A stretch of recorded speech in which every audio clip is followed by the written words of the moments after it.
On reste un instant au Brésil pour évoquer l'un des fléaux qui touchent le pays, la violence. 50 000 personnes ont été assassinées en 2011 et 2012. Et si la situation s'améliore dans la région de Rio, elle empire dans le nord-est. À Fortaleza, capitale d'État du Ceará, on dénombre 7 homicides par jour. Face à l'échec des mesures de répression de la justice traditionnelle, de nouvelles méthodes apparaissent pour réintégrer les adolescents délinquants.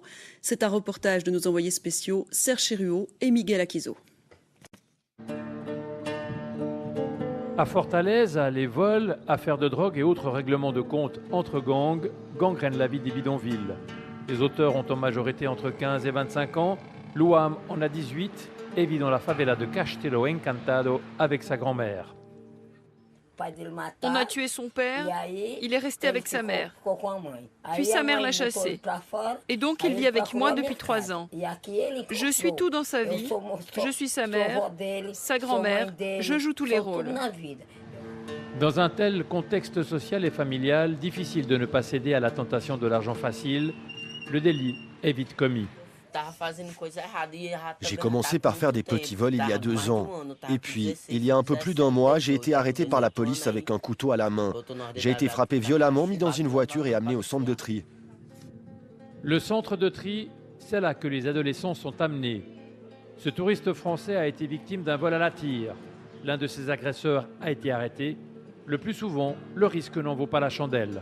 Si j'ai quelque chose à lui dire, ce sera de lui montrer mon sac à dos qui était vide de valeur. Il y avait qu'un guide et un plan de la ville, il n'a rien pu en faire. Et voilà, essayer de lui dire que c'est pas très utile, quoi. Il a plus à perdre qu'à gagner. Pour endiguer cette violence, la procureure du Ceará, Antonia Lima, est convaincue qu'il faut changer de méthode.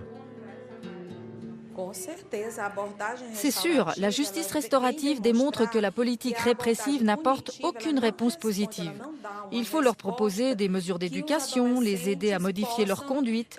Punir pour punir n'amène rien aux attentes de la société. Les chiffres sont éloquents. En 2013, 91% des jeunes arrêtés qui ont suivi les procédures de réintégration classiques ont récidivé.